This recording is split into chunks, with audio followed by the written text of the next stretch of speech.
Hey, there's a few things I missed in the last recap, so I'm gonna go do that now. Here, look at this thing. This is my little contraption that I carry all around the file and sort of has everything I need, like a little Swiss Army knife. So I'll show you how that works. The first is not that one. Is just the guide.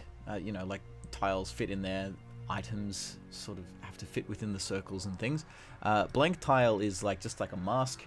Anything that gets bigger than a tile shape, like a door opening, will get cropped inside of that shape. Down here is the camera peg. Hang on, turn that on. So when this activates, you see it's just sort of scales it up, so the camera view will become exactly the size of a tile and will export correctly every time. I'm assuming this will start to expand and there'll be a bunch of different ones as objects larger than a singular tile start to appear, such as like these like different collections of tile layouts. So vertical corridor and horizontal corridor are probably quite self-explanatory, so that's been good for just figuring out just terrain and things. But then there's stuff like this, 3x2 boss chamber. So the first monster that I did was fitting inside this room, and now I want to do one that is a 2x3 monster, so it's, you know, taller than it is wide. Did a bunch of sketches trying to figure out what that should look like, because I don't really have anything specific in mind yet. This was the first little... hang on, there we go.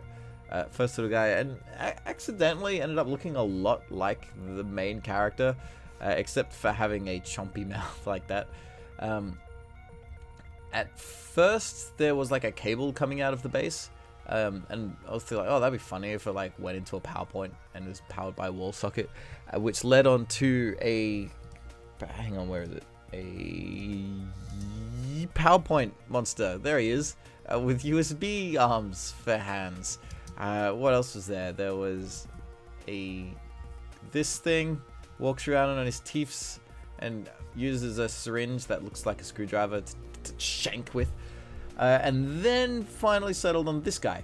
I thought it might make sense just to have something somewhat reptilian like the first monster. Maybe they're all from the same species or whatever, I don't know. And he has two primary poses just sitting there and taking damage.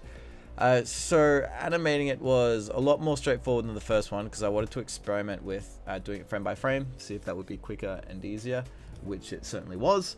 It only has just two keyframes there of like a subtle breathing or twitching, only two in between, so it's very, very straightforward. Didn't take too long to do, and you know, see, it's sort of half and half breathing, half and half just sort of scrambling you out because it's cramped into a very small space.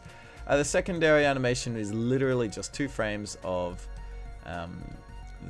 this, just sort of writhing about really quickly, you know, like any sort of video game damage thing. So he'll probably also flash different colors and be all nice and seizury. Finally, I did do a couple of tweaks to the first monster again. What did I do to it? There's a blink and the eye opens, I think. There we go. There's a little toothless roar. I probably will put a kitten inside, like I was saying the other day. That'll probably be funny. Jaw twitches a bit. That's probably not worth mentioning.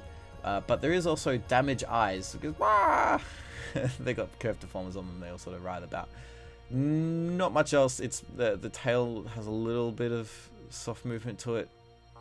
Really not that exciting. This is probably going to take a while to do all the body movement.